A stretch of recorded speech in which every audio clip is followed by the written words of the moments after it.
Good afternoon sir. અમે પ્રતાપરા પ્રાથમિક શાળામાંથી ગણિત વિજ્ઞાન પ્રદર્શન 2024-25 અંતર્ગત વિભાગ 5 બી વેસ્ટ મેનેજમેન્ટ રિસોર્સ મેનેજમેન્ટ એટલે કે કચરાના વ્યવસ્થાપનમાં ભાગ લીધેલ છે.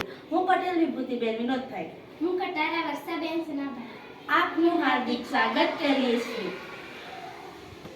અમારી આકૃતિનું નામ બાયોઇથેનોલ છે એટલે કે બાયોઇંધણ. પેટ્રોલનો માત્ર એક વિકલ્પ એટલે ઇથેનોલ.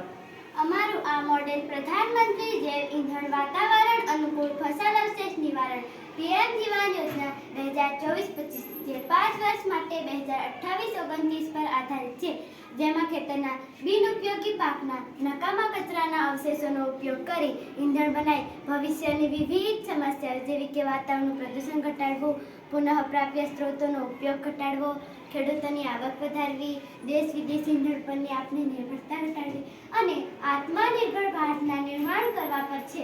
ઇથેનોલ ઇંધણની એક વિશેષતા એ છે કે તેના કુવાઓમાંથી નહીં પરંતુ ખેડૂતોના ખેતરોમાંથી આવે છે.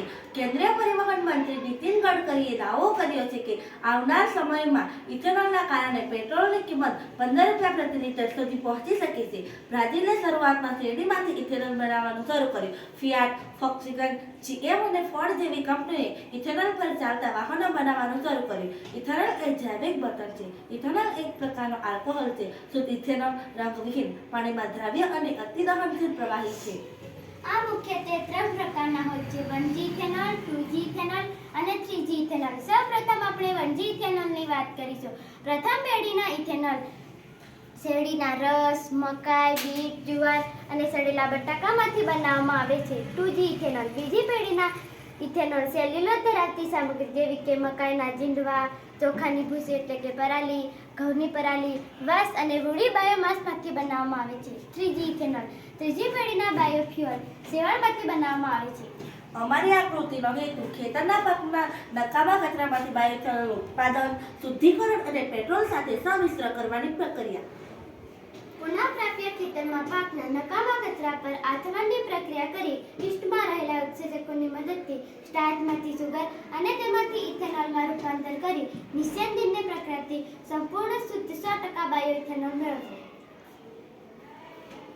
અમારી આકૃતિ તૈયાર કરવાની સામગ્રી જેવી કે લાકડાનું પાટિયું, પ્લાસ્ટિકના બોટલ, એલ્યુમિનિયમની foil, water pump, battery, wire, pipe, પ્લાસ્ટિકના રમકડા, રંગીન કાગળ, શેરડી, મકાઈના જીંડવા, સડેલા બટાકા વગેરે. આ બધી સામગ્રીનો ઉપયોગ કરી અમારું આ મોડેલ બનાવેલ છે. હવે આપણે એ સમજીશું કે બાયોઇથેનોલનું ઉત્પાદન કેવી રીતે થાય છે. તમે અહીં જોઈ રહ્યા છો કે જીંડવા, સડેલા બટાકા, શેરડી, મકાઈ કેવી જે સામગ્રી કે જે કોઈ કાર્બોદિત ધરાવતી હોય, જેમ કે શેરડીમાંથી ગોળ અને ખાંડ બનાવ્યા પછી બચી જતો પદાર્થ કે જેને મોલેસિસ કહે છે તેને આપણે સંગ્રાહક ટાંકીમાં સંગ્રહ કરીશું. તેમાં ઘણા બધા હાનિકારક સૂક્ષ્મજીવો રહેલા હોય છે. એ માટે તેને આગળ લઈ જઈ ગરમ કરી તેમાં હાનિકારક સૂક્ષ્મજીવો રહેલા હોય તેનો નાશ કરીશું. તેને આગળ આપણે આથવણની ટાંકીમાં નાખીશું. આથવણની ટાંકીમાં બીજી તરફથી ઈસ્ટ ઉમેરી 3 થી 10 દિવસ 20 થી 30 સેલ્સિયસ તાપમાને આપણે આથવણની ટાંકીમાં આથવણની પ્રક્રિયામાં મૂકીશું. ત્યારે અંદર રહેલા ઈસ્ટ સ્ટાર્ચનું સુગરમાં અને અંતે ઇથેનોલમાં રૂપાંતર કરે છે. આ પ્રક્રિયા દરમિયાન જે બચી જતો ઘન પદાર્થ કે જે પોષક તત્વોથી ભરપૂર હોય છે તેને આપણે પશુ આહાર તરીકે પણ ઉપયોગ કરી શકીએ છીએ. ત્યાર પછી તેને આપણે આગળ લઈ જઈ નિસ્યંદનની પ્રક્રિયા વડે તેને આપણે વધુ શુદ્ધ કરીશું. અહીંયા આપણને જે ઇથેનોલ મળે છે તે 8 થી 10% જેટલો હોય છે.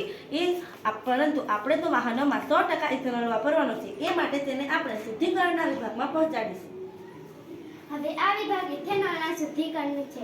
નિસ્યંદનની પ્રક્રિયામાં વિવિધ ભાગ હોય, જેમાં આથવણ પછી ઉત્પન્ન ઇથેનોલ 8 થી 10% જેટલો જ હોય, જે આપણે આ ટાંકીમાં લઈ આવીશું. તેને હીટરથી ગરમ કરીશું. હીટરથી ગરમ કર્યા બાદ તેને બીયર સ્ટીમમાં લઈ આવીશું, જ્યાં આપણને 55 થી 60% ઇથેનોલ ઠારણ પામે. ત્યારથી આગળ આલ્ડીહાઇડ વિભાગમાં લઈ જઈશું, જેમાં રહેલ નકામી અશુદ્ધિ તરીકે આલ્ડીહાઇડને બહાર કાઢી લેવામાં આવે છે. આગળ રેક્ટિફાઇંગ વિભાગમાં લઈ જઈશું, જ્યાં આપણને 55% ઇથેનોલ મળે.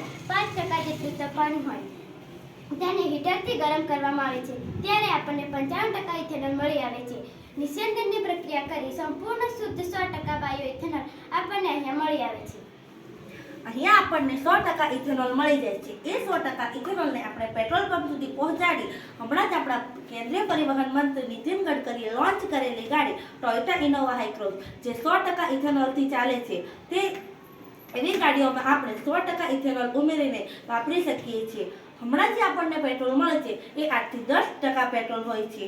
જે હમણાં જે આપણને પેટ્રોલ મળે છે એમાં તે સંપૂર્ણ શુદ્ધ 100% પેટ્રોલ હોતું નહીં. એમાં આપણને 9 થી 10% ઇથેનોલ ભેળવીને આપવામાં આવે છે. પરંતુ હવે આપણા વડાપ્રધાન શ્રી નરેન્દ્રભાઈ મોદીનું કહેવું છે કે બ્લેન્ડિંગ B20 એટલે કે 20% ઇથેનોલ અને 80% પેટ્રોલ ને મિશ્ર કરી આપણે પેટ્રોલ પંપ સુધી પહોંચાડી વાહનોમાં ઉપયોગ કરીશું. એ પ્રક્રિયાને બ્લેન્ડિંગ કહે છે. ઇથેનોલ પેટ્રોલના આશાસ્પદ વિકલ્પ છે. પેટ્રોલના એક વિકલ્પ તરીકે ટોયોટાએ દેશમાં તેની પ્રથમ electric flex fuel car launch કરી છે જે 100% ઇથેનોલ પર ચાલશે. કાર્બન ઉત્સર્જન ઘટાડવા ટોયોટા ઇનોવા હાઈક્રોસનું નવું વેરિયન્ટ. ઇથેનોલ એ જૈવિક બળતણ છે જે વિવિધ સ્ત્રોતોમાંથી મળી આવે છે, જ્યારે પેટ્રોલ અને ડીઝલ અશ્મિભૂત ઇંધણ છે જે મર્યાદિત માત્રામાં છે. ઇથેનોલ મકાઈ, શેરડી અને ઘઉં જેવા છોડના સામગ્રીમાંથી બનેલ આલ્કોહોલ છે તે પુનઃપ્રાપ્ય છે. ઇથેનોલ ગેસોલિન સાથે ભેળવી શકાય છે જેથી ઇંધણ વધુ સાફ થાય અને વધુ કાર્યક્ષમ બને. ઇથેનોલ પર ભાર મૂકવાનું કારણ એ છે કે એક નવું બળતણ છે જે ખેત પેદાશોમાંથી ઉત્પન્ન કરી શકાય છે, જે દર વર્ષે ઉગાડવામાં આવે છે. તે પેટ્રોલ કરતાં વધુ સારી રીતે પ્રદૂષણ રહિત બળતણ છે.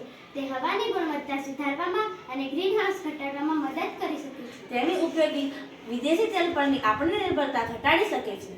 તે ગ્રામીણ અર્થતંત્રને ટેકો આપે છે. ઇથેનોલ ઉત્પાદન ગ્રામીણ વિસ્તારોમાં નોકરીઓનું સર્જન કરી શકે છે જ્યાં ઘણા મકાઈ અને શેરડીના ખેતરો આવેલા છે. વડાપ્રધાન શ્રી નરેન્દ્રભાઈ મોદીના બ્લેન્ડિંગ B20 લક્ષ્યને સિદ્ધ કરવા શ્રી મુખ્યમંત્રી શ્રી ભૂપેન્દ્રભાઈ પટેલની ઉપસ્થિતિમાં 1000 કરોડના રોકાણ સાથે પ્લાન્ટ મકાઈ કે ચોખાના ભૂસાનો ઉપયોગ કરી ઇકો ફ્રેન્ડલી ટેકનોલોજી દ્વારા ગુજરાતના દાહોદ, પંચમહાલ, અરવલ્લી અને મહીસાગરમાં પ્લાન્ટ બનાવવાનો પ્લાન છે. હમણાં આના માટે દાહોદમાં જમીન પણ ફાળવી દીધેલ છે. મકાઈ ઉત્પાદન વધારવા મકાઈ સંશોધન કેન્દ્ર ગોધરા અને બીજી સંસ્થાઓની મદદ લેવામાં આવશે. 1500 કરોડનો ટર્નઓવર અને 700 લોકોને પ્રત્યક્ષ કે પરોક્ષ રીતે રોજગારી મળશે. $70 બચશે. હાલમાં ગયા મહિનામાં હોન્ડાએ ફ્લેક્સ ફ્યુઅલ બાઇક લોન્ચ કરી છે જે 100% ઇથેનોલ પર ચાલશે. તેની કિંમત 1,70,000 છે. આભાર.